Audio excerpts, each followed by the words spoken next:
ക്ഷേത്രത്തിലെത്തി പ്രാർത്ഥന കഴിഞ്ഞ് ഭണ്ഡാരത്തിൽ പണമിടാൻ ഒരാൾ പോക്കറ്റിൽ കയറ്റു. പക്ഷെ അബദ്ധത്തിൽ പോക്കറ്റിൽ നിന്ന് ഐഫോൺ ഭണ്ഡാരത്തിനകത്തേക്ക് വീണു. ഭണ്ഡാരത്തിലുള്ളതെല്ലാം ഭഗവാന്റെ സ്വത്തെന്നാണ് ക്ഷേത്രം അധികൃതരുടെ വാദം. നമ്മൾ ഈ ഒരു വാർത്ത കാണുമ്പോൾ ആദ്യം നമ്മുടെ മനസ്സിൽ വരിക ഈശ്വരൻ എന്തിനാണ് ഐഫോൺ എന്നുള്ള ഒരു കാര്യമാണ് വരിക.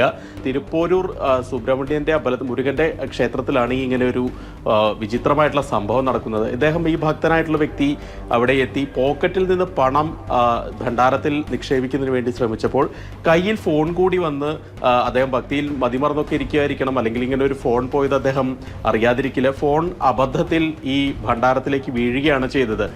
ഉടൻ തന്നെ ക്ഷേത്രാധികൃതരോടൊക്കെ പറഞ്ഞു, പക്ഷെ അവരൊന്നും അത് മൈൻഡ് ചെയ്തില്ല.